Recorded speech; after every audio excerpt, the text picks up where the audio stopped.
Welcome to Beyond Our Focus. I'm Stefan, this is Amanda, and this is Let's Palaver about this really long title for this book. That's what it is. It's Stephen King's The Dark Tower, Book 3, The Waste Lands. And we'll get to all the other weird things as we go in. But we're just now starting Book 3, the very first half chapter of Book 3.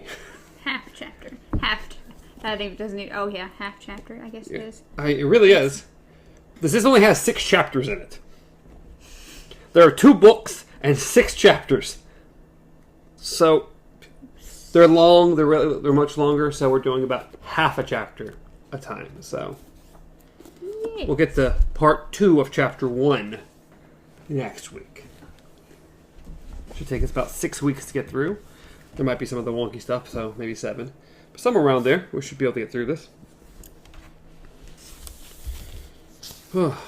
Jumping in, this, like I mentioned, is Book 1, called Fear in a Handful of Dust. Yes. Chapter 1, Bare and Bone. The book 1 is Jake. Jake. You forgot Jake. Did I not say Jake? I just heard Fear in a Handful of Dust. Maybe I didn't. Book 1, Jake. Which, of course, you've been following along. You know who Jake is. Yes. And literally, the book starts out with the rose, which is just a little... I don't quite know if it's an excerpt from just later on in the book, or if it's something he wrote specifically to start out. I don't have it in mind. Maybe. It's probably just for that book. How? Well, it's pretty much just... It's Jake seeing a rose, and just how he was drawn to it, and he could feel like something moving inside it, and he's just gazing at it. That seems like a piece from the book. I don't know. But it says, the fear returned, only now it had become outright terror. It's right, he thought incoherently. Everything here is right, but it could go wrong. And That's from the book. Waste. Yeah, that is from the book. It looks like he just took a piece out of it that he liked and shoved it at the front. Makes sense. And then, of course, you have an argument. But see, this particular series has the On Being 19, which was in the first one as well, and in the second one, okay. and in this one. It's just the beginning of all these. I guess this particular series of ones that I got. On Being 19 and a few other things. Which was pretty interesting. I didn't read it this time. I've already read it, so... Well, mine, I do have a couple notes from the argument. So. I had, like, one thing from the argument. So, and it's the very last thing. So, start us off with whatever you have from the argument. Well, mine literally was just the fact that it talks about Jake again. But yeah. The argument seems to be a reminder of this is what's happened. Yeah, this is pretty much... It kind of gives you just an overview of, okay, so Roland met a boy who died in his world, or died in our world, and he was pushed by, of course, Walter. And then... The other one that I wrote down was Mort and Jake, because it says... Roland learns that Mort may stand at the heart of another mystery as well, one which is also a potentially mind-destroying paradox. For the victim Mort is stalking at the time the gunslinger steps into his life is none other than Jake, the boy Roland met at the way station and lost under the mountains. Roland has never had any cause to doubt Jake's story of how he died in our world, or any cause to question whose Jake's murderer was. Walter, of course.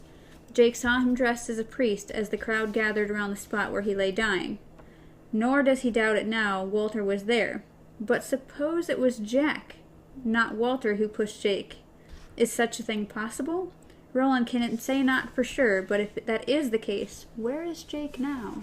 Dead, alive, caught somewhere in time? And if Jake Chambers is still alive and well in his own world of Manhattan, how is it that Roland still remembers him?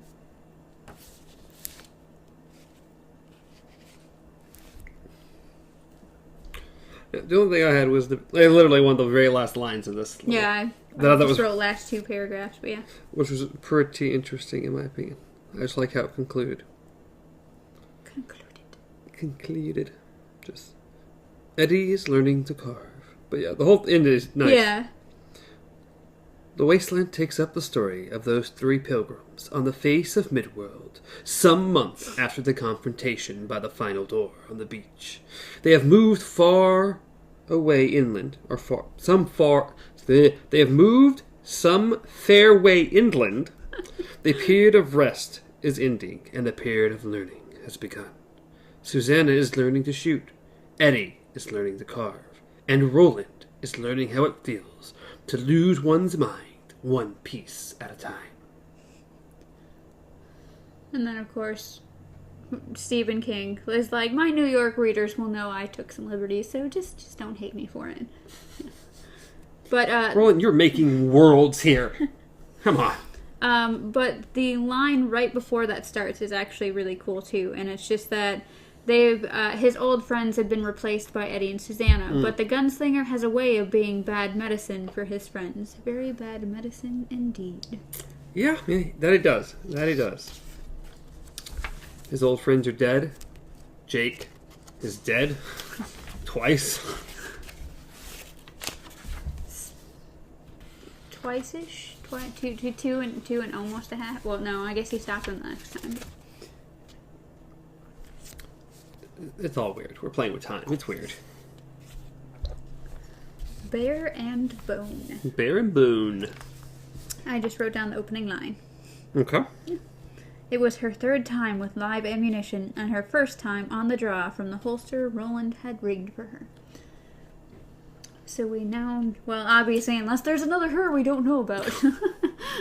Only one her. Susanna is learning to shoot. Yes. As we read in the previous little thing.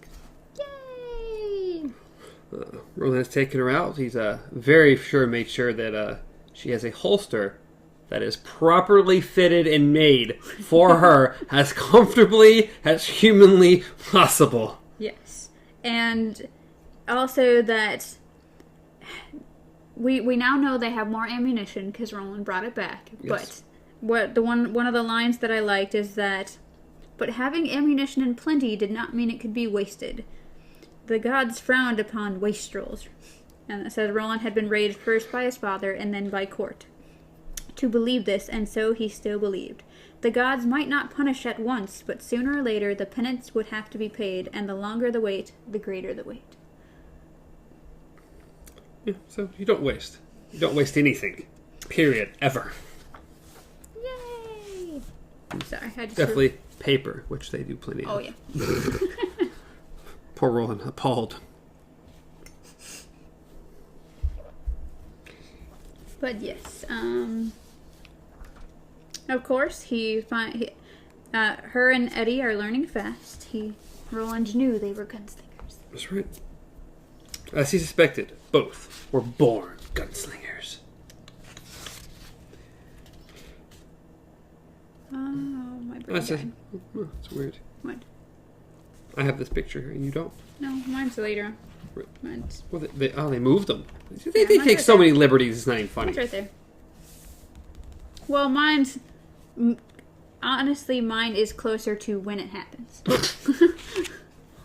So... Not 10 pages beforehand? Yeah, not 10 pages beforehand. So, yeah. Mine's a little bit... When we get to that, we'll show you the picture. But, yeah. Mine's a different... Is mine a different color? You have to really No, go. okay. Yours just looked faded from this angle. I don't know why. But no, it's the same coloration. Yeah, it's the same picture. But anyway, so we have come to pretty much... they've been... Throughout this time, Roland has been teaching them all the things that Court taught him. They've been learning to hunt animals. They've been learning to use every piece of the animal so that nothing is wasted. They've been learning to listen. They've been learning to track. Anything and everything that they need to be good gunslingers, Roland has been there. Of course. So we have now approached a time in which Susanna and Roland are out on their own because Eddie has decided to stay back. Stay back at camp. So he takes Susanna out. And the lesson was still most important: how to shoot and how to hit what you shot at every time. How to kill. How to kill.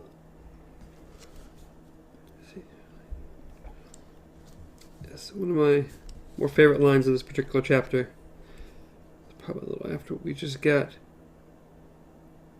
Included shorts, blah, blah, blah, blah. It says, and fire was an evil stuff, yes. delighted in escaping hands which crafted it. Yes. I like that line too. We also find out that they're finding primitive artifacts from past people before the world moved on, like pottery and stuff. Mm-hmm. And also that they call them there had been people in this forest in some distant time.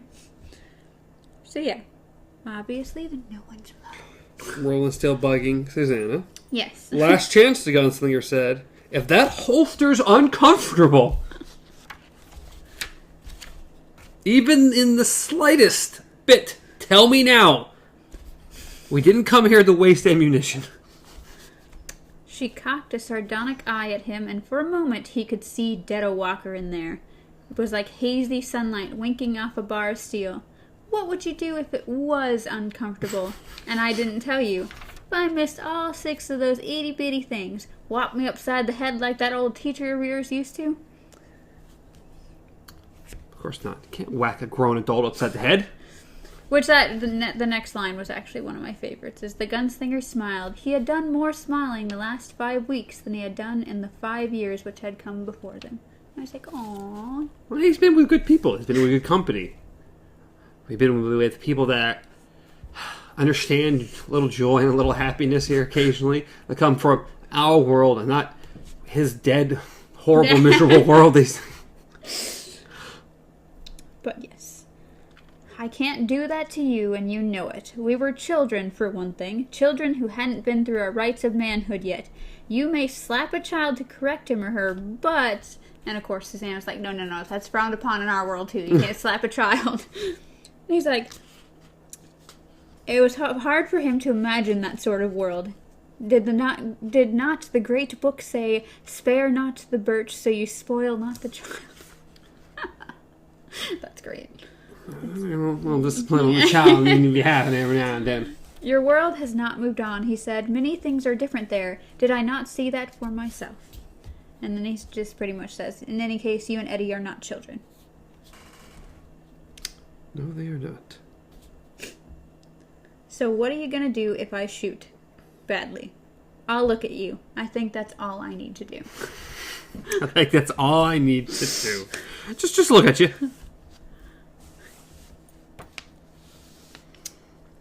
Then we get a nice little description of her new holster, which is made out of Roland's old holster.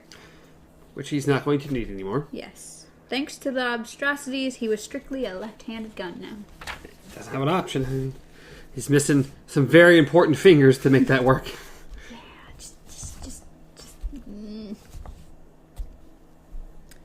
And of course, she starts to kind of just edge at him a little bit, and he's just like, I gotta call. I have to have patience. It's fine. Tell me your lesson again, Susanna. It's also interesting. She sighed and mocked, especially, but it was spoke blah blah blah. Is it here or is it later? I guess. Which part? I guess it's later. It's not right here. No, this is the one where she goes through it, and then at the very end of it breaks off. Oh yeah. It's a nice, fun little thing, though. It is nice. The little... The lesson. Yeah. The lesson. I've always liked the lesson. We got it in the first book, I believe, because Roland would say it to himself. Mm-hmm. He said it to himself in Tull before shooting everybody. And I'm pretty sure he started screaming parts of it while he did it. But yes.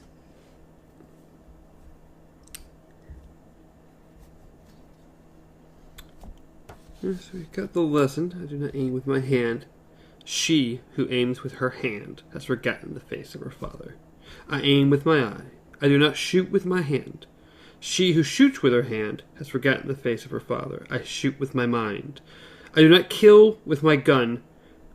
And she broke off, pointing at the shiny stones of the boulder. I'm not going to kill anything, anyhow. They're just itty-bitty rocks.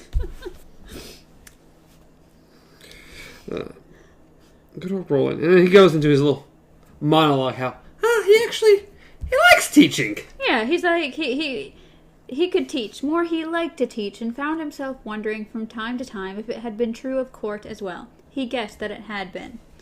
And what little note we didn't mention before all this, like directly before all this, is he heard crows in the background, and he just ignored it. And this is the second time that suddenly the crows are acting a little weird, and so he's just kind of pushing it to the back again. Yes.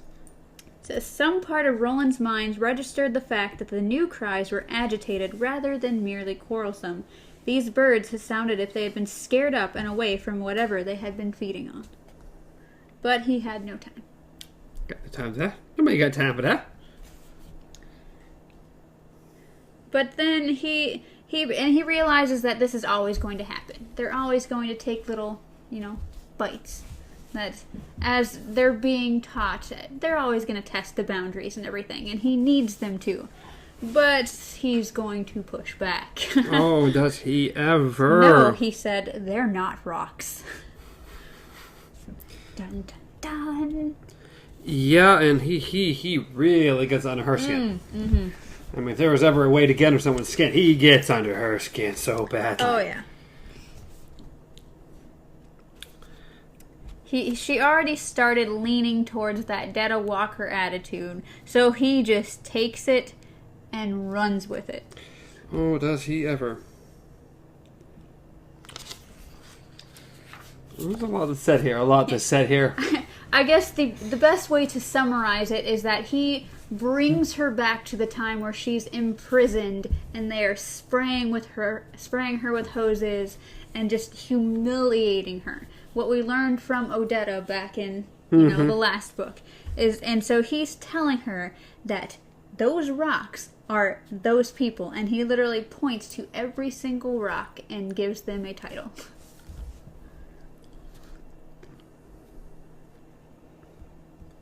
And the last one being Jack Morris. Yeah, that's the one I was looking at. I knew exactly where. Oh, there it is, right there on the bottom of the last page. Yep, the last one being Jack Mort. Which at this point, she knows who Jack Mort is for sure. Oh, yeah. She knows he is the one who did all this. Like, even in that moment, it's like, being that he jumped forward, like, off the platform. That's just called. Yeah. Mm-hmm. Jumped off the platform and screamed at her to look.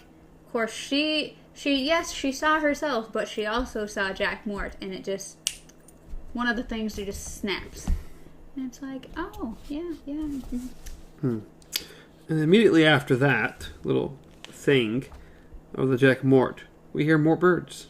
Yes. Behind them, in some distance, a tree splintered and fell over. More crows called in the sky. Deep in the game, which was no longer a game, neither of them noticed. So, he pretty much forces her to do it again. Now say your lesson, Susanna Dean, and be true. So we get the lesson again. And this time we go all the way.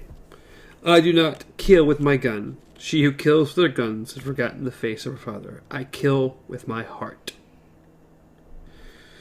Then kill them for your father's sake, Roland shouts. Kill them all.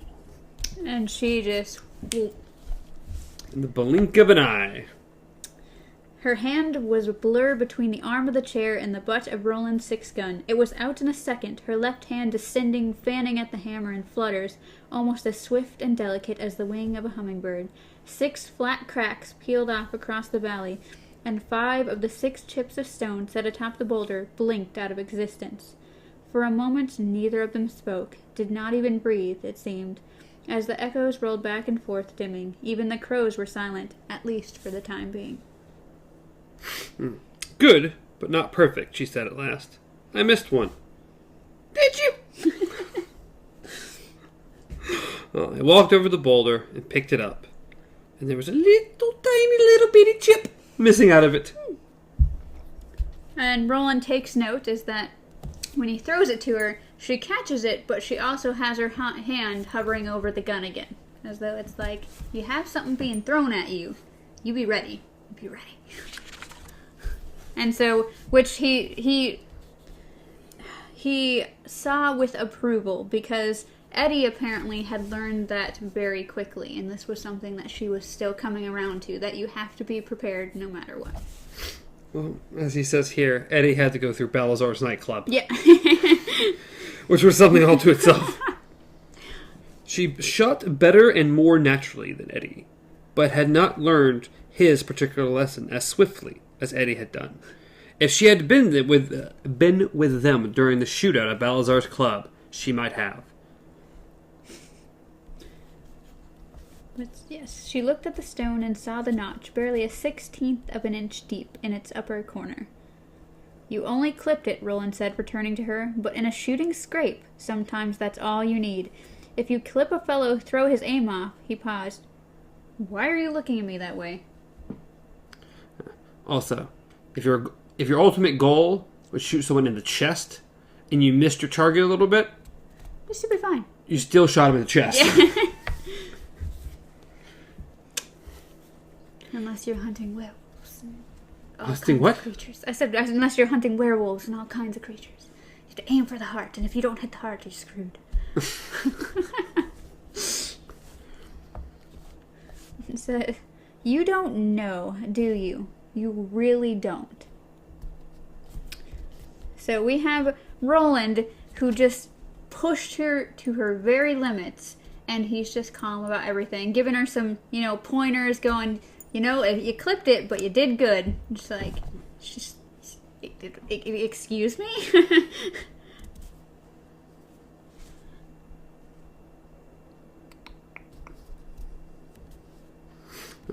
No, your mind is often closed to me, Susanna. There was no defensiveness in his voice, and Susanna shook her head. The rapid turn and turned about to answer her person, blah, blah, blah. Oh, I forgot, I like that. I love that little piece. He was the most literal man she had ever met. Yeah, that's Roland. All right, she said. I'll tell you why I look at you the way I am. Not Roland. Because what you did was a mean trick. You said you wouldn't slap me. Couldn't slap me. Even if it cut up rough. But either you lied or you're very stupid. And I know you ain't stupid. People don't always slap with their hands. As every man and woman of the race could testify, we have a little rhyme, blah, blah, blah. Sticks and stones will break my bones. And then Roland throws in, yet taunts shall never wound me. Well, that's not exactly the way we say it, but I guess it's close enough. They don't call what you did a tongue lashing for nothing. Your words hurt me, Roland. Are you going to stand there and say you didn't know they would? He knew. He knew. I did not think or care about your hurt, he said patiently. I saw you show your teeth and knew you meant to bite, so I put a stick in your jaws. And it worked, didn't it? Of course, that is not really what you wanted to hear. You needed to bite. Had you not, you would have shot all wrong with your hand and your gun instead of your eye and mind and heart. Was that a trick?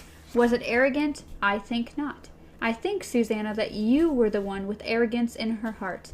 I think you were the one with a mind to get up to tricks. That doesn't distress me. Quite the opposite. A gunslinger without teeth is no gunslinger. I'm not a gunslinger. He ignored that. He could afford to. If she was no gunslinger, then he was no Billy Bumbler. Yay! He was a Billy Bumbler. If we were playing a game, I might have behaved differently, but this is no game. His good hand went to his forehead, and for a moment he paused there, finger tensed, just above the left temple. The tips of his fingers, she saw, were trembling minutely. Roland, what's ailing you? She asked. Her and Eddie had both seen Roland. Yeah. Roland, you don't want no one to kind of see what's going on here, but we know something's going on. Something not right. And of course, it's not one of those things that you don't really pester Roland about stuff. You kind of just let it go. Eventually, he'll tell you or he won't, and it's just getting worse. So it's pretty much just like, Eddie and I, this isn't our world, Roland. Without you, we'd die here. We'd have your guns, and we can shoot them. You taught us to do that well enough. But we'd die just the same. We depend on you, so tell me what's wrong. Let me try to help. Let us try to help. And then we get a very nice description of Roland's personality again. Mm-hmm.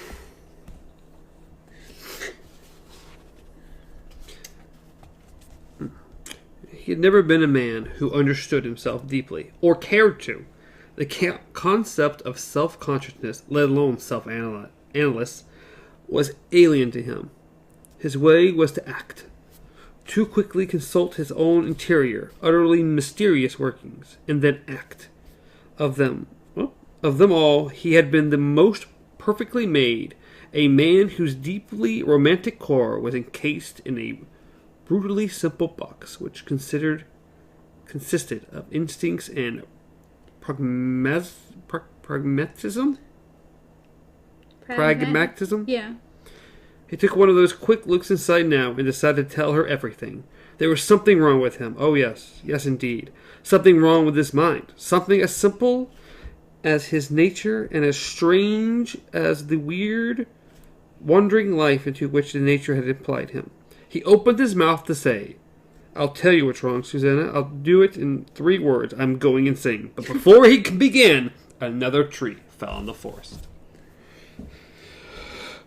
Both heard it, both heard the agitating cawing of the crows, and both registered the fact the tree had fallen close to their camp.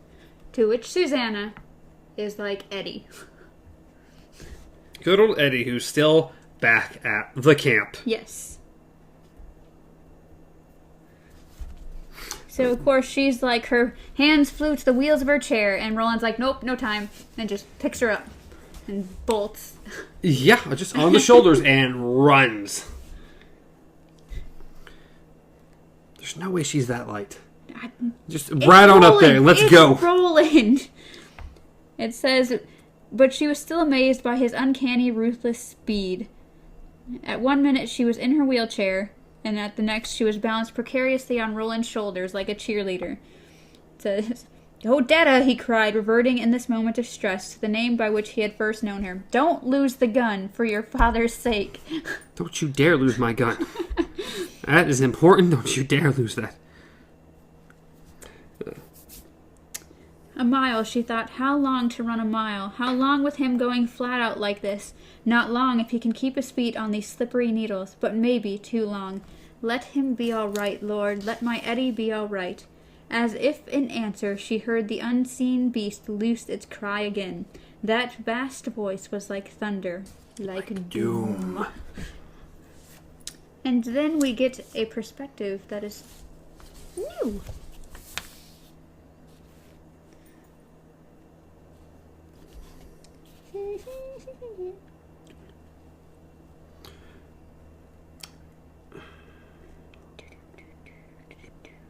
I forgot where I was. He was the largest creature in the forest, which had once been known as the Great West Woods. And he was the oldest. Many of the huge old elms which Roland had noticed in the valley had been a little more than twigs sprouting from the ground when the bear came out of the dim unknown reaches of the outworld, like a brutal wandering king.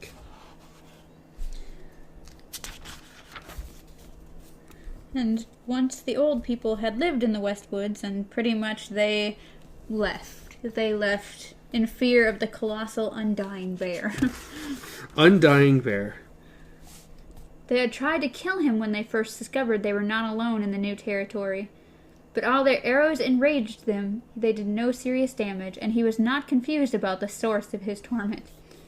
So pretty much it's like, they're like, giant bear, we kill it. And bear's like, no. Pretty much. That's pretty much how that worked out. I don't think so. I'm a lot bigger than you. Eventually, as his real nature became clear to them, their efforts to kill him ceased. He was, of course, a demon incarnate, or the shadow of a god. They called him Mer? I can't remember if it's Mir or Mur. I want to say it's Mur, but I'm not sure. because I've heard it before. But Which to those people meant the world beneath the world. He stood 70 feet tall. And after 18 or more centuries of the undisputed rule of the West, he was dying. Perhaps the instruments of his death had been the first microscopic organism. Point was, Big Bear. yes, 17 or 18 centuries. old, yeah, and 70 feet high. It puts it into perspective, like, how far in the future is Roland's world? Yeah. That's 17 or 1800 years. And so now... And that's a giant mechanical bear. Which we can't even possibly conceive at the moment. Giant bear. Okay. Giant bear that if one person hit him with anything, he killed 4 or 5 people in its place. And now because he drank some microscopic organism that gave him parasites, and he's getting old, he's, after years of calculating brutal sanity, Mir had run mad. Yeah, he's not a nice bear. He's not a nice bear. Yeah, pretty much, he had pretty much drawn away, lived his life, they lived their life. And then it says, then the parasites had begun their work, and his madness increased. He became sure that it was the old people again. So pretty much, he hears and feels and senses someone's in his forest again. We know who it is. But he thinks, oh, they're back again to mess shit up. He doesn't really care. He's just gonna kill. Yeah. Kill. Yeah. It says, I did not realize that. The air conditioner was on. It just shut off. Because I just turned it off. Or I turned it off before I started. I know, I just heard it shut off.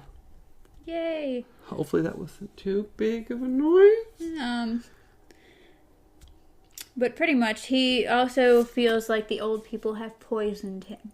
So. He's gone mad. Yeah.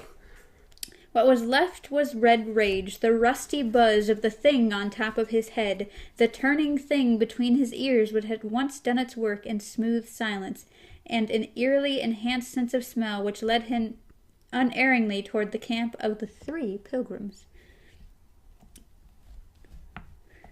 Yeah, giant bear, he's also really gross. He's, every now and then he would sneeze and a muffled explosion of achoo and clouds of squirming white parasites would be discharged from his dripping nostrils. Yeah, he's very sick, very insane bear. Yes. And then we go back a little bit. No. Yes. 2 days before, Eddie Dean had begun carving again. The first time he tried to carve anything since the age of 12. He remembered that he had enjoyed doing it, and believed he must have been good at it as well. He couldn't remember that part, not for sure, but there was at least one clear indication that it was so. Henry, his older brother, had hated seeing him do it. So yes. Because Henry is a douchebag. Yes. We have learned the relationship between Eddie and Henry was that Henry was the older brother, so he needed to be better at everything than Eddie was, because he deserved to be better. Because he had Eddie's back. Yes, he was watching out for Eddie. Yes. And so by Eddie being better than him at pretty much everything, Eddie kind of dumbed himself down because he adored his brother. And also, I'm sure it didn't help that his brother sat there and made fun of him, but... Yeah. Oh, look at the sissy, Henry would say. Watching making today, sissy. A dollhouse? A piss pot for your itty-bitty teeny-peeny? Oh, Henry. Yes, and so we once again get the story of Gloria Dean, their sister. Yes. And how she was hit by a drunk driver, and his mom tells them it's because no one was watching out for Gloria Dean. It's nobody else's fault. It's not the drunk driver's fault. It's only because no one was watching out for her. Yes. So Henry has got to watch out for Eddie. Yes. So Eddie just can't be good at anything ever, because that would make Henry uncomfortable. Yes. Henry more nervous. Okay, if Eddie was doing something that did make Henry more nervous, Eddie ought to cease doing that thing immediately. It was a way of paying Henry back for all the time Henry had spent watching out for Eddie. When you thought about it that way, you saw that doing things better than Henry could do them was very unfair.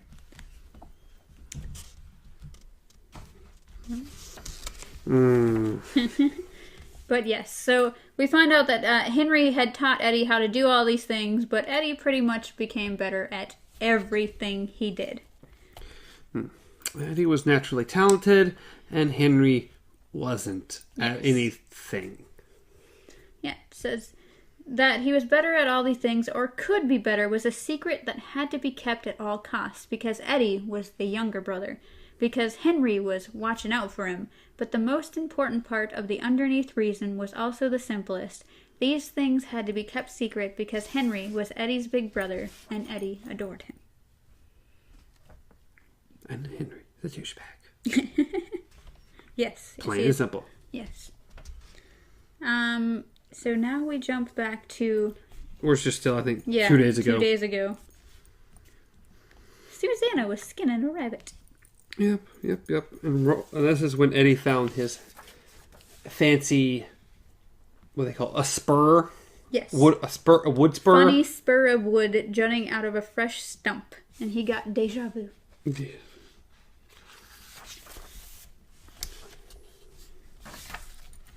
It had called up the memory of the brief period when he had fallen violently in love with wood carving. It was just that the memory was buried so deep he hadn't realized at first what it was. What he had loved most about carving was the seeing part, which had happened even before you began.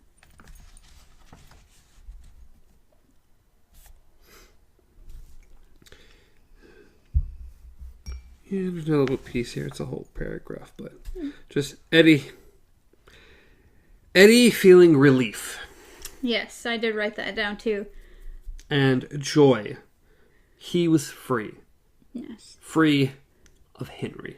Yes, because every time he's ever remembered something about Henry, it's either brought him sadness, or sometimes he'd get angry, or sometimes he'd just not feel anything. And now, for this one time, he's thinking about something, and it's just like,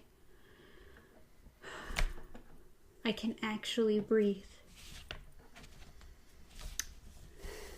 And so he starts to carve. He had borrowed Roland's knife, and he used it to cut carefully around the jutting boss of wood. He was not looking at it, he was looking into it.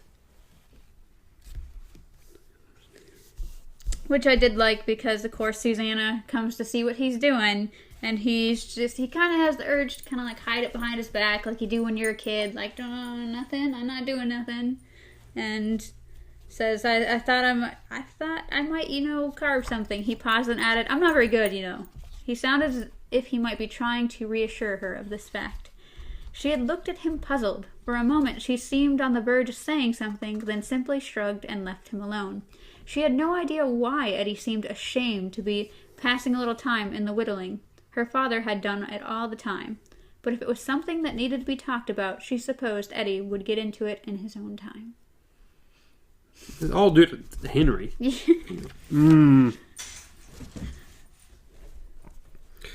Slightly further down here, they finally mention what he's making. Eddie thought he was going to get almost all of it, and that meant the slingshot might actually turn out to be a pretty practical weapon. Yay! It would be something he had made himself just the same, his, and the idea pleased him very much. When the first crows rose in the air, cawing affrightedly, he did not hear. He was already thinking, hoping that he might see a tree with a bow trapped in it before long. He heard the bear approaching before Roland and Susanna did, but not much before.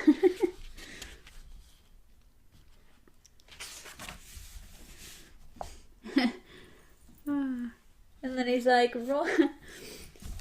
you find out that Roland does not have his gun. that he left it behind in the camp. So Susanna has one of his guns, and Eddie has the other.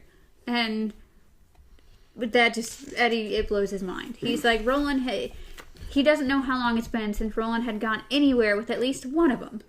And that question led to two others. How old was he? I wrote it down. How old is Roland? This man who had plucked Eddie and Susanna from their world and their winds. And more important, what was wrong with him? Yeah, back to that. Yes. Roland.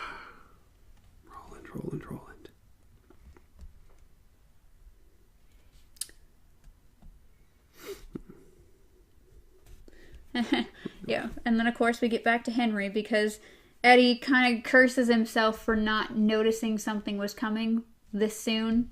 And so he's like, now he could hear it, or it says, far back in his mind, a small voice told him this is what he got.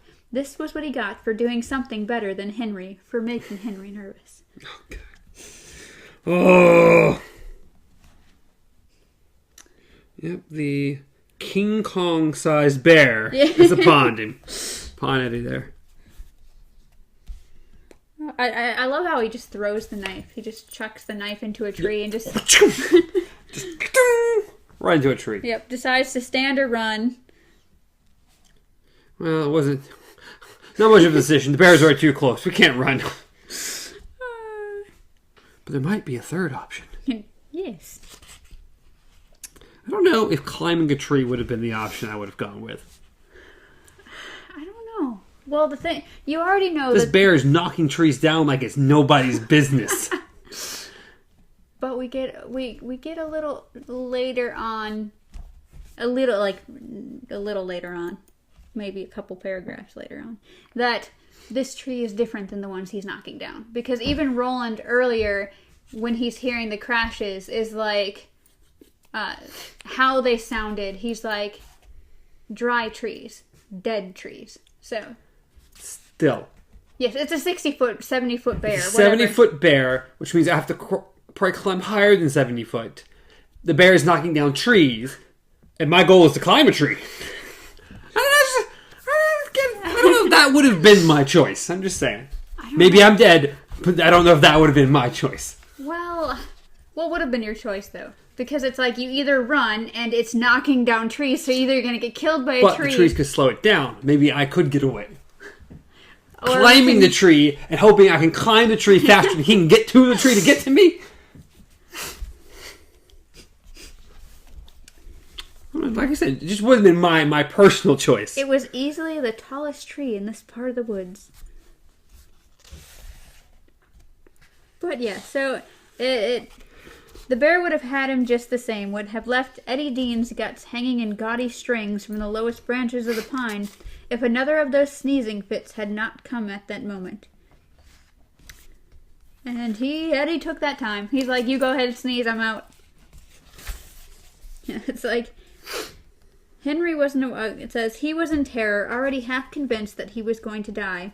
What else could he expect now that Henry wasn't around to watch out for him? But a crazy laughter raved through his head just the same. Been treed, he thought. How about that? Sports fans been treed by Bearzilla.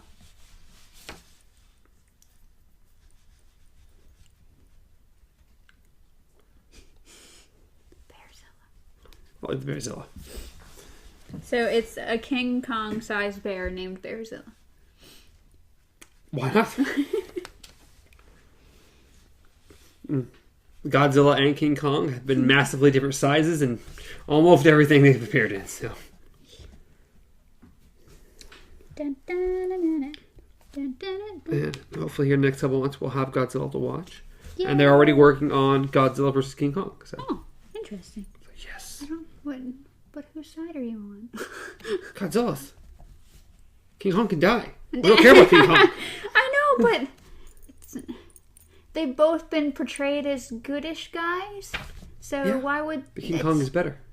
You just said King Kong's Whatever. better. Godzilla, one of them. It's been recorded. Godzilla's better. So yes, but anyway, so... I'm sure they'll team up to fight something bigger or better. Probably. But either way, Eddie has climbed this tree. He has finally made it pretty much out of reach, and is like...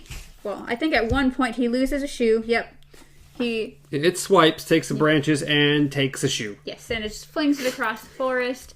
I would have laughed. It would have like hit Susanna in the head, but and so he finally gets out of reach and kind of is just looking down and does his Eddie thing where he starts to mock. And as soon as he doesn't even get halfway through it, the bear sneezes on him. Mm-hmm. And that's just nasty. Oh, yeah, very nasty. Very, very, very nasty. The worms were dying, he realized, must have begun dying as soon as they left the infected swamps inside the monster's body. Very, very nasty. Just all over your face, all over your shirt. It's like, nope. But looking down, there was something growing out of the bear's skull. And to Eddie, it looked like a small radar dish. So, now that we're playing story time. Oh, the bear finally get around to the bear. It actually does have the satellite dish on its head. Except, I don't know. I feel it seems smaller. The radar? Yeah. Or the satellite dish? Yeah. Yeah. They portray it to be small. Let's go with that. Because that's pretty massive. Not compared to the bear, but still big. Yeah.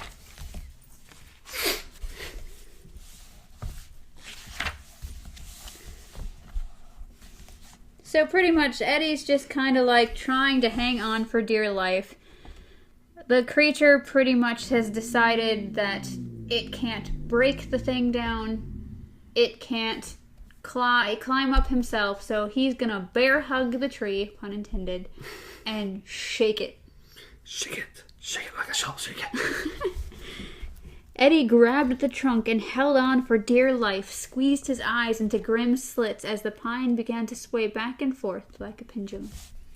And a Mexican standoff. I think the bear has the advantage. Severely has the advantage.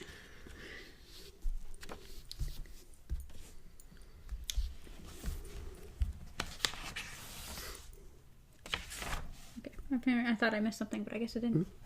So we swap back over to Roland.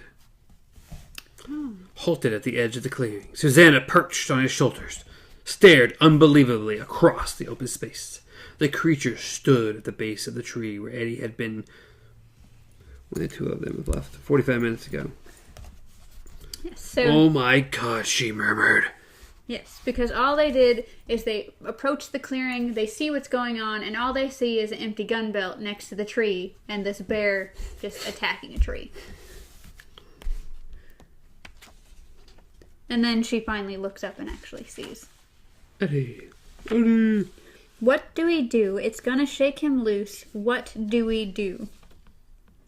Roland tried to think about it, but the queer sensation had returned again. It was always with him now, but stress seemed to make it worse. He felt like two men existing inside one skull.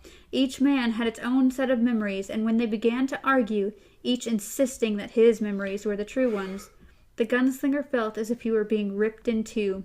He made a desperate effort to reconcile these two halves and succeeded, at least for a moment. It's one of the 12, he shouted. One of the guardians. Must be. But he thought they were. The bear bellowed at Eddie. Now it began to slap at the tree like punchy fighter? Like a punchy fighter. Sure. Branches snapped and fell around the feet of the tangle. What? Susan screamed? Or Susanna screamed. What's the rest? Roland closed his eyes inside his head, and a voice shouted, the boy's name was Jake. Another voice shouted back, there was no boy. There was no boy. You know it. Get away, both of you, he snarled, and then called out loud, shoot it. Shoot it in the ass, Susanna. It'll turn and charge. When it does, look for something on its head. Yeah. It's right here somewhere. When he could hear again, Roland shouted, I think it looks like a hat. A little steel hat. Shoot it, Susanna, and don't miss. Yeah, shoot a little hat off. I wouldn't call it a hat, but... Well, it's on the head. It is on the head. The bear means to snap the top of the tree off. Well, yeah, I mean, they said that there was starting to be grinding, popping noises from the top of the tree. So, yeah, I'm sure if you punch in places enough, it's going to get a little bit thinner, and then you start shaking it again. She fired twice, squeezing the shots as Roland had taught her. The heavy reports cut across the sound of the bear shaking the tree like the cracks of a bullwhip. She saw both bullets strike home in the left cheek of the bear's rump, less than 2 inches apart. It shrieked in surprise, pain, and outrage. Then pretty much just kind of reached down, pulled its paw back up, saw the blood, and was pissed. Angry bear. He'd been shot. Not a happy bear.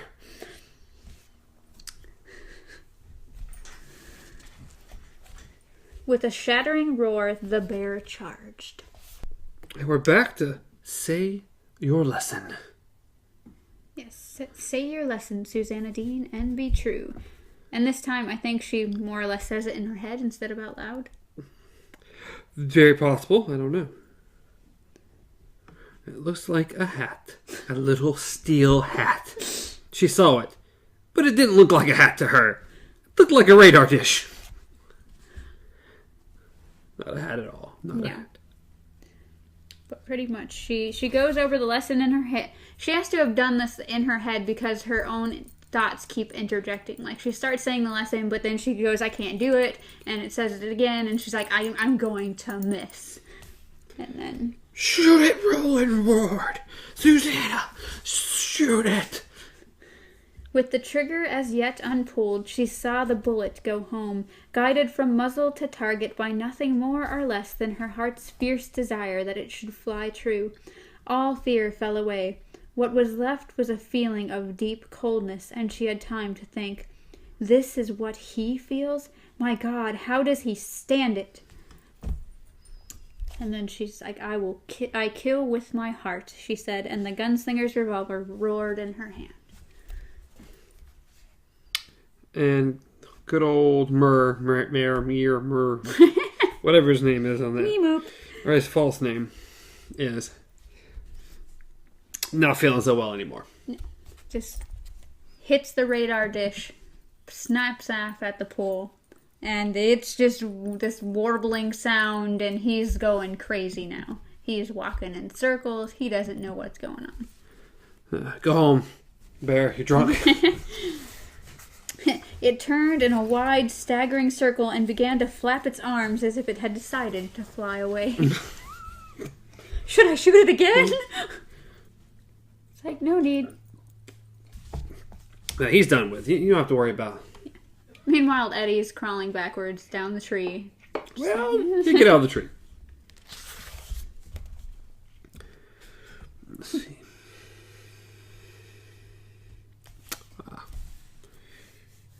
So yeah. Where are we? Where are you? Where are we? I was just gonna say pretty much that he, of course, is the bear's kind of just staggering around still. Eddie gets down, kind of goes to say something, and the bear starts to move towards him. He's like, nope. Well, you don't want to get crushed by 70-foot bear, and who knows how much the thing weighs. Yeah. So, it's impossible to tell. So it pretty much says, a spasm convulsed it, bowed its back, its front claws rose and gored madly at its own face. Worm-infested blood flew and splattered. Then it fell over, making the ground tremble with its fall, and lay still. After all its strange centuries, the bear the old people had called Mur, the world beneath the world, was dead. Goodbye, bear. Goodbye, bear. Goodbye. Next page, good old Roland walks over to it. Hello, stranger, he thought. Hello, old friend. I never believed in you, not really. I believe Alan did, and I know that Cuthbert did. Cuthbert believed in everything, but it was the hard-headed one. I thought you were only a tale for children. Another wind which blew around in my old nurse's hollow head before finally escaping her jabbering mouth. But you were here all along, another refuge of the old times. like the pump at the way station and the old machines under the mountains, are the slow mutants who worshipped those broken remnants, the final descendants of the people who once lived in the forest, finally fled your wrath. I don't know. We'll never know. But it feels right. Yes.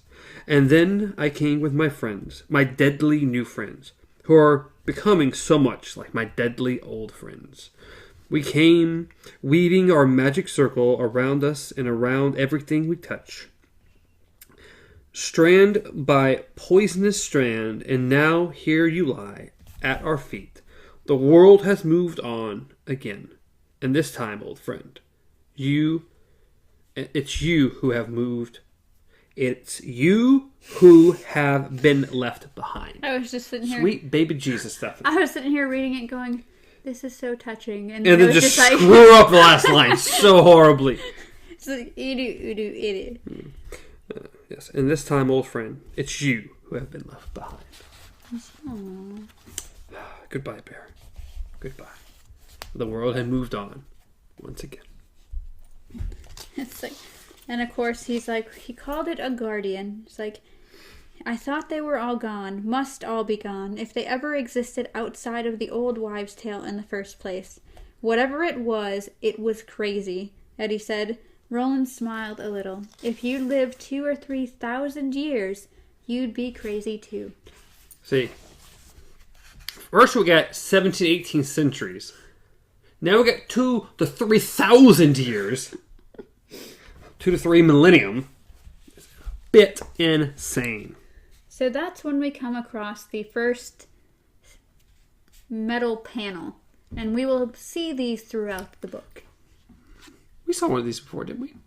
Didn't we see one in the first book, Under the Mountain somewhere? Maybe. Or even on the pump? Because we read maybe this before. Yeah, it might have been on the way station pump. Or we've read the name before. Yes. North Central Okay, Positronics. so this would be the second time. I know we've seen it before. There was one, either it was under the mountains, like in like the mining area with Jake, or it was on the way station pump. I remember. It's one of those. But we've seen North Central Positronics before. Yes. But this is it once again. It will be prominent throughout the series. Yes. Design for Guardian. Serial number. Really long number. I'm not even going to care. Type/species. Bear. Shardic. Subnuclear cells must not be replaced. So, the bear's name is Shardic. Shardic the bear. Yes. Nobody cares about Myrrh. Who's Myrrh? Nobody's Myrrh. Shardic. It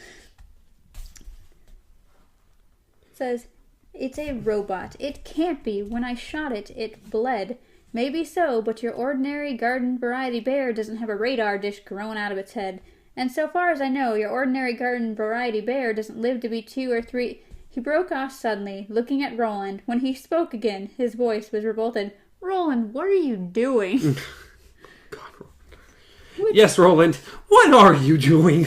So Roland has leaned down, gone over to the bear pretty much, knelt down in front of its face, and is jabbing its eye out with a knife. Just like popping that sucker out and just flinging it aside. Yeah. To which he's like, come and look, both of you. I'll show you the wonder of the latter days. And immediately Susanna's like, put me down, I want to see this. Yeah. Shardic is definitely a robot slash cyborg. Yes. Like RoboCop. Yeah, we get that on the next couple pages. Ooh. But or like a Sony Walkman. Oh, what? Never mind. Oh. I think it's like, do you think it's safe to reach in? I think so. If there was a demon in this creature, it is fled. Yeah. Okay, Roland. It's like, Hey, we know demons are real, okay? Roland has dealt with a demon. Shardic, Eddie murmured. I know that name, but I can't place it. Does it mean anything to you, Suze? She shook her head. The thing is, Eddie laughed helplessly, I associate it with rabbits. Isn't that nuts? And Roland's pretty much just like, dude, the ground's now gross. We need to leave. Yeah. Yeah, we gotta move camp. Which I forgot to look that up. The whole What? rabbits and Shardik thing. Yeah, I don't know. Because now it reminds me of something. But Eddie and Susanna exchanged a single frightened... Oh, that's right. Because it says, he took 2 trembling steps and then collapsed to his knees, palms pressed to the sides of his sagging head. Poor Roland.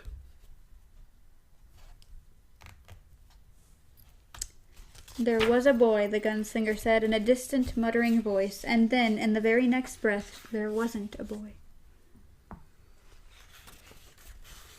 The boy, Roland said, looking at her with floating, dazed eyes. It's the boy. Always the boy.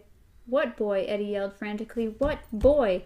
Go then, Roland said. There are other worlds than these. And fainted. Good night, Roland. It's time for you to nappy nap. In both books so far, Roland's had it hard. He's been passing out a lot. Went from being poisoned to death. Now he's finally getting past that. Now he's going insane. Well, I mean, poor fella. he's we don't know how old he is. He's had a crazy life. Poor fella. You have 2 hands. I didn't think about it, okay? But just keep pushing it. It will come back. Shardik is a 1974 fantasy novel by Richard Adams. Sure. I didn't know this. Is it something to do with rabbits? No, it's the name of a incredibly large bear called Lord Shardik. Oh? I don't know what it has to do with rabbits, but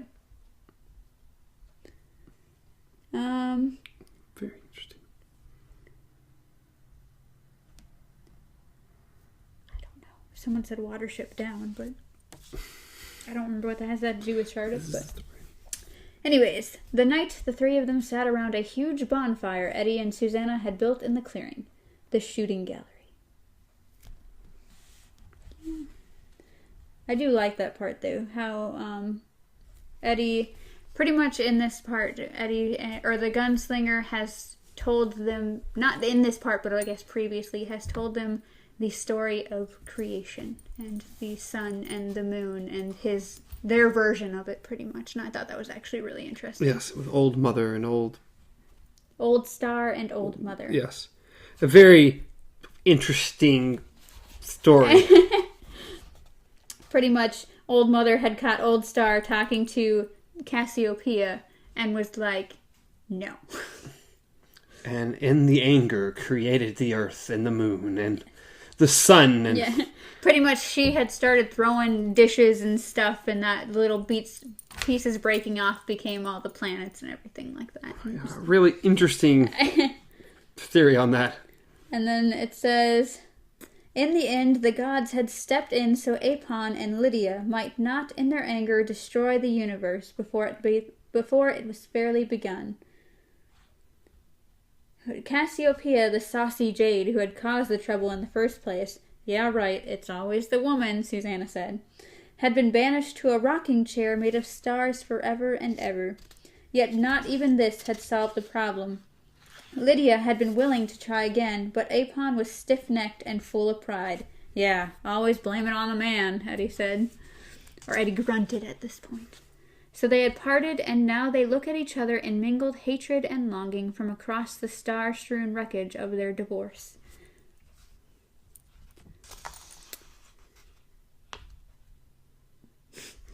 I just love how it says, Old Star and Old Mother, the North and the South, each pining for the other, but both now too proud to beg for reconciliation. And Cassiopeia sits off to the side in her chair, rocking and laughing at them both. She got the last laugh. But yes.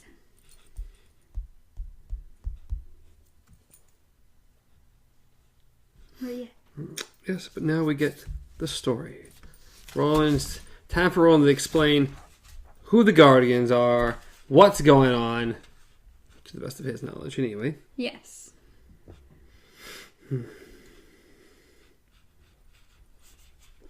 He pretty much, they've made this fire. Roland's not been eating. He's just been staring at the fire holding the jawbone. And Susanna's, they come over and sit on either side of him, and he's just like, hey, he's sitting kind of close to me.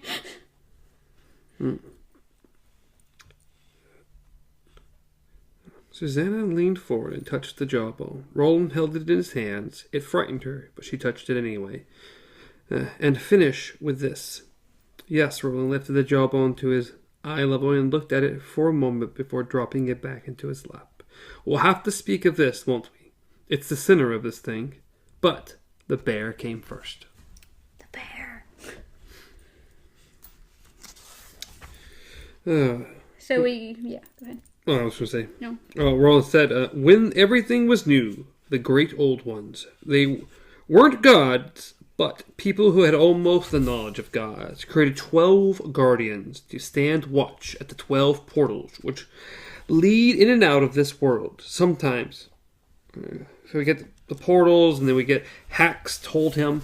Get Hax again. Yes.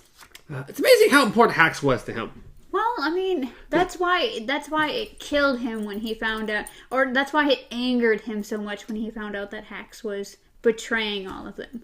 That's what burned him so badly, is because he got all his tales. When Court beat him and told him that they're not getting food, Hax is like, here. So it's like, they really trusted him, and so that's why when Hax turned around and been working for... The good man? The good man, I think it was. Good man John Farson or something. Yeah. I don't know. Anyways, but that's why when he found out, he was like, I want to see him hang. Roland, you kill everyone you ever know. You kill everyone. So yes, we get another story of the creation of the Guardians, and we learn about pretty much...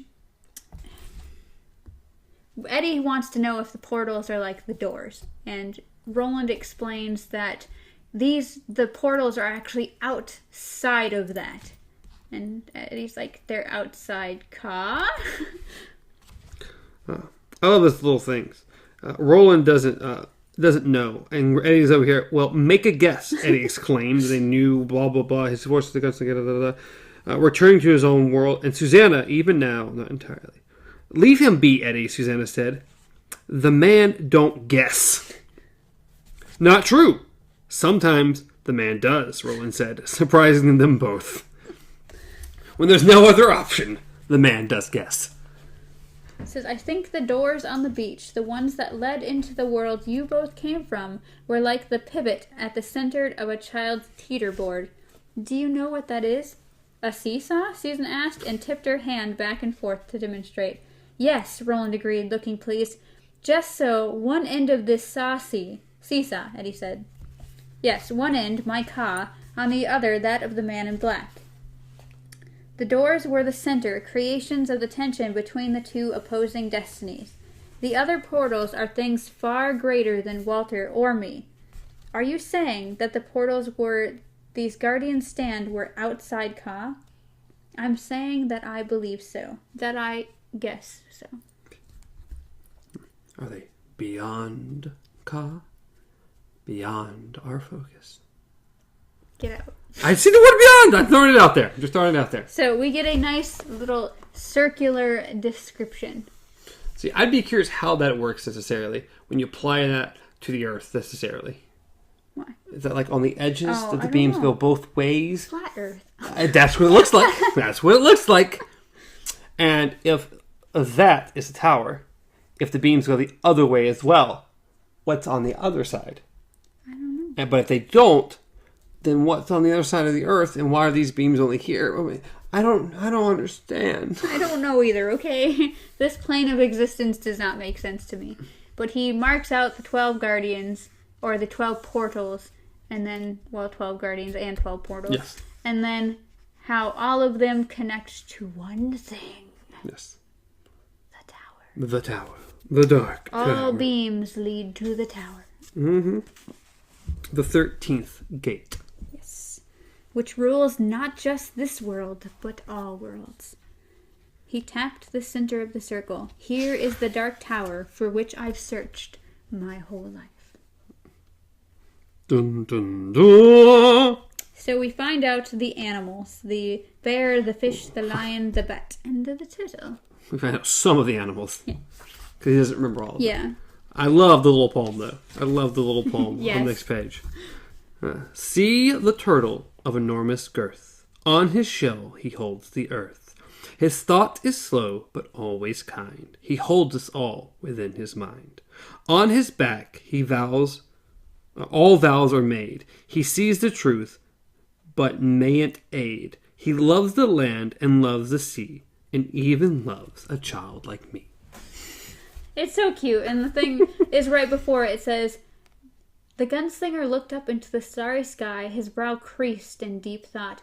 Then an amazingly sunny smile broke across his features, and he recites. And then he recited. Roland uttered a small, bemused laugh. Hax taught that to me, singing it as he stirred the frosting for some cake, and gave me a little of the sweet from the edge of the spoon. Amazing what we remember, isn't it? But I came to believe that the guardians didn't really exist, that they were symbols. It seems that I was wrong. And then that's Eddie's grand explanation. Well, they called him a robot, but more like a cyborg. Oh, kind of like a movie called RoboCop. I don't know if I've ever seen all the RoboCops. I know I've seen at least 2. I think I've seen 2 as well, I think. But it's been so long, I don't remember them very well. I've seen the remake. Yeah, I was going to say, and then the remake. I think I've seen 2 and then a remake. Which remake just didn't have the same... Just wasn't... I don't know. It's been a while. Yeah, it has. It says, how did you know where she should shoot it? That I remembered from the old tales as Hax told them. He said, if it had been up to my nursemaid, Eddie, you'd be in the belly of the bear now. Do they sometimes tell puzzled children in your world to put on their thinking caps? It's said here as well, and the saying comes from the story of the guardians. Each supposedly carried an extra brain on the outside of its head, in a hat. It didn't look much like a hat, did it? No, it did not. When we find the portal the Shardik guarded, and that should only be a matter of following its back trail, we will finally have a course to follow. We must set the portal to our backs and then simply move straight ahead at the center of the circle, the tower. So Roland, after all of these years, after all of his friends, after meeting Eddie and then Susanna and Jake and everybody else, he has finally found a way to get to the tower that's possible. Yes, finally. So now we come to the other part, Roland said heavily. I finally found my course, after all these long years. I found my course, but at the same time, I seem to be losing my sanity. I can feel it crumbling away beneath my feet, like a steep embankment which has never existed. Nope, I skipped something. No. A steep embankment which has been loosened by rain. This is my punishment for letting the boy who never existed fall to his death. And that is also Ka. I just like the statement. Yeah. For letting the boy who never existed fall to his death. It's just, who is this boy, Roland? Roland glanced at Eddie. Do you know? Eddie shook his head. But I spoke of him. In fact, I raved of him when the affection was at its worst and I was near dying. It's like, if you don't shut up about the kid, Roland... Oh, okay. It says, the gunslinger's voice suddenly rose half an octave, and his imitation of Eddie's voice was so good that Susanna felt a coil of superstitious fright. If you don't shut up about that kid, Roland, I'll gag you with your own shirt. I'm sick of hearing about him. Do you remember saying that, Eddie? And Eddie thought. So he was thinking of all the things Roland had ever told him and everything while he was having his fits and just all of this stuff. But it says he couldn't remember ever telling Roland he would gag him. It says, nothing comes to you, nothing at all. Was there something, some far-off tickle like the feeling of deja vu? Eddie tried to find that tickle, but it was gone. He decided it had never been there in the first place. He only wanted it to be there because Roland was hurting so badly.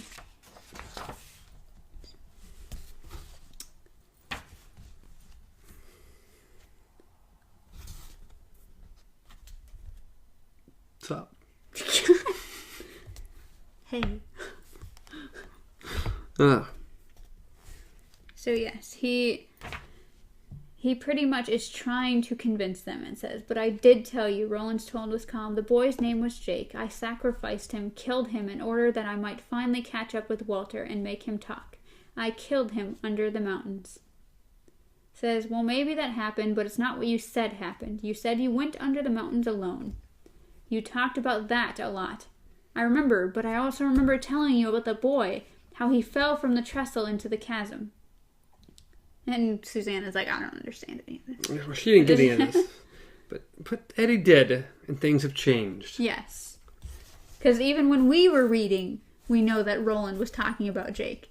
Mm-hmm. So now, suddenly, it's gone from Eddie's memory. Mm-hmm. Says, it says, "I don't understand any of this," Susanna said worriedly. "I think," Roland said, "that I'm just beginning to."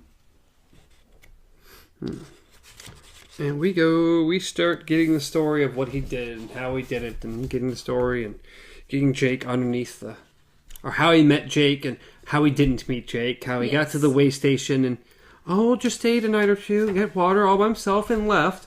Or the story we know, him meeting Jake, him going underneath, him getting the jawbone. Yes. But not this jawbone. Yes. And I just like how they explain it, because it says that, all right, that's what really happened. Now tell us the rest of what didn't happen.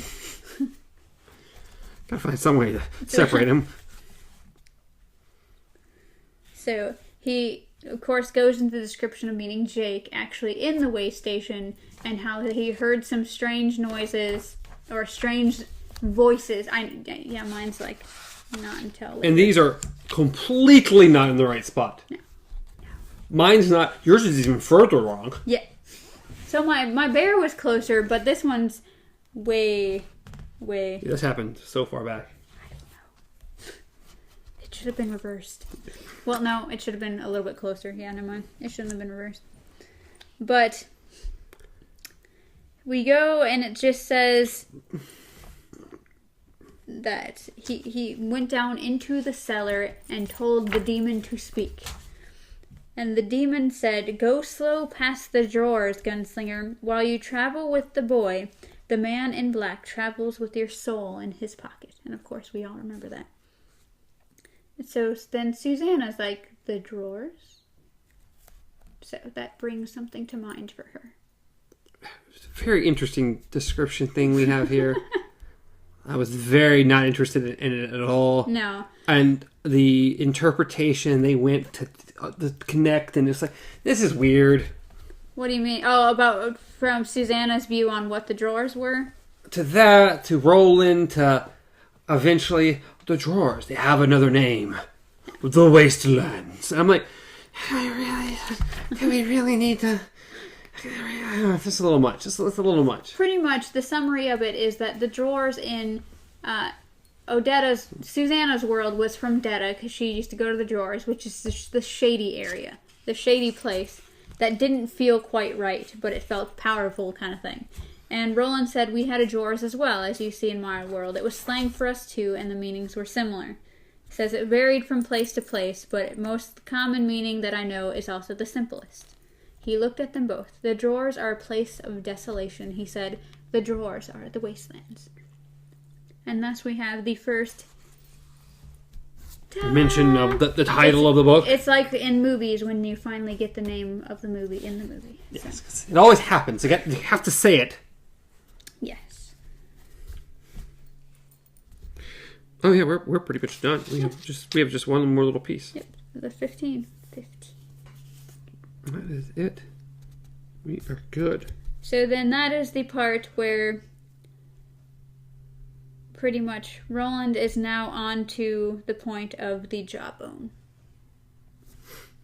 Yep, I'm under the mountain sacrificing good old Jake, and Oh yeah, because The jawbone he's looking at right now, he says that because he had a jawbone when he went with Jake, and that jawbone he said he gave to Jake and then discarded it later on. Yeah, it served its purpose. Yes, and then he talks about, of course, like you said, having the long palaver with Walter and waking up and 100 years have passed. Is that weird? 100 years?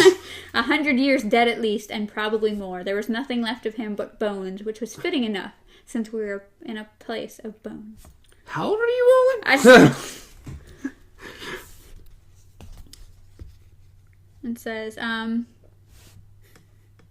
you came into the morning and reached the Western Sea that very evening, and he said, that night the lobstrosities came, right? Yes, but before I left the place where Walter and I had spoken, or dreamed, or whatever it was we did, I took this from the skull of his skeleton. He's been carrying it around with him all this time, like some kind of a cannibal trophy. I remember what I thought when I took it, Roland said. I remember very well. It was the only memory I have of that time which hasn't doubled on me. I thought, it was bad luck to throw away what I found when I found the boy. This will replace it. Only then I heard Walter's laughter, his mean, tittery laughter. I heard his voice, too. What did he say? Susanna asked. Too late, gunslinger, Roland said. That's what he said. What? That's so weird. Yeah. Oh, too late, gunslinger, Roland said. That's what he said. Too late. Your luck will be bad from now on until the end of eternity. That is your call. Dun, dun, dun. And there is part 1 of chapter 1, Bear and Bone, of book 1, Jake. Jake, what is it called? A handful of dust? Yeah. Or a fistful of dust, something like that. There's so many pages to get to the thing. I've been looking the whole time. Fear and a Handful of Dust. No, I wasn't even close. Of Dust. Book 3 of the Dark Tower series, titled The Wastelands. There's too much. That's all I gotta say. There's too much. This is... King, just do this right. This is a lot. It's a lot. He likes it in sections, okay? Weird sections. It can't just be, it's called The Wasteland, and there's just like 25 chapters, and we're done. This isn't Harry Potter, okay? But it's simpler. The 14 naming mechanisms he has for this. Well, I don't think he expected someone to do such in-depth, over the internet review of it. I mean, you're sure in 98 or whenever he wrote this, he wasn't sure that was going to happen? 98. It was King Steve. I said King and Steve, yeah. 1947. The Wastelands. Probably not. Yeah. I'm going to throw it out there. Probably not 1947. Pretty sure King's not that old. Well, The Wolf of Kala is coming 2003. Oh, okay. It So, was... But this is 2 books before that. Well, it says... The Wasteland, Stephen King, illustrated by Ned, blah, blah, blah, blah, blah. I should say when your version, my version came out. Well, my version came out in... it's copyrighted 1991. This one's copyrighted 19... Yeah, 19... It's got to be 1991 then. That makes the most sense. 1991. And then 2003 illustration copy, and then 1991 all rights reserved. It's got to be 1991. It's, yep. Excerpts from The Wasteland in collected poems in 1909 to 1962 by T.S. Eliot. Copyright 1936. This that's is from... First that's Plume from T.S. printing, Eliot, never mind. January 1992. Yeah. So it's got to be in that general area. Yeah. So, yeah, 1991. And then mine came back. This particular one came out in 2003. Or it looked like it did. Yeah, because it had to be early 2003, preparing probably for the November 2004 release of the next. So the 1990s is when this one. Yeah, 1991, 1992. So yeah, you sure he didn't understand the internet and how that was going to work in 1991? Pretty sure. It's pretty sure? Pretty sure. Come on. King's got all kind of awesome powers. You sure he can't see the future? Not quite. Well, we hope you enjoyed part 1 of chapter 1 of book 1 of book 3. We hope you enjoyed the show and our go through of this first little nice section that we did. Yes. I very much enjoy this book. This is a really great book. I really love this book. So, I don't know. Let's see. Might be one of my favorite books of the series. I would say so. It's really good. It's really good. The first 3, it's probably definitely my favorite because everyone, the gang's together. Yes. And that's awesome. That's what makes a lot of the books so good. Wizard and Glass, also really good. Mm-hmm. But a different story. A really different story compared to what everything else is. You get more of...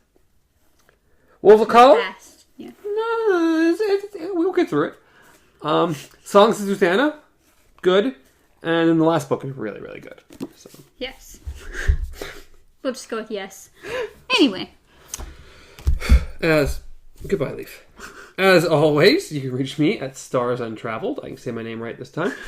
Reach Amanda at KZ Pop. Reach the show at Beyond Our Focus on Twitter, Instagram, Facebook, YouTube, and podcast services around the globe. Are you sure it's not straight across the globe? It might be. There's things we don't know what's going on. Flat Earth, you can't reach the other side. It's hard. People don't live down there. There's no gravity. It's just hell. Probably. Why not? Like the video. It's a turtle. There's a turtle underneath the earth. Yeah, sure. It's as plausible as a flat Earth. So, like the video, subscribe to the channel. We'd appreciate it. And leave comments down below. Let us know what you're thinking of the book series that you're hopefully reading or listening to in some manner other than just us. Because we skip so much, it's not even funny. Even though these videos are long, but King has a way, and it's sometimes his downfall because there are people who don't like it, but King has a very good way of describing the scene for you and setting up everything. Some people don't like that. They're like, it takes too damn long. Mm-hmm. But I like seeing with the trees and stuff like that. There's a point of going too far. And I kind of feel, when I started reading this book, after reading the other ones, like back to back to back, this one automatically felt different. I would from say the so other too. ones. Yeah. Like, of course, the first one is distinct, a little bit feels a little more Western, and then we went to the second one. But this one, in my opinion, it felt different. It felt like his writing was different for this particular book. And I think that increases as you go further. Just gets weirder and weirder and weirder. Well, it's not just the weirdness, it's just the writing itself. But well, no, I'm just him saying, growing as a writer. Yes, so, yeah. For better or for worse. All right. Anything else? All right. Till next time. Long days and pleasant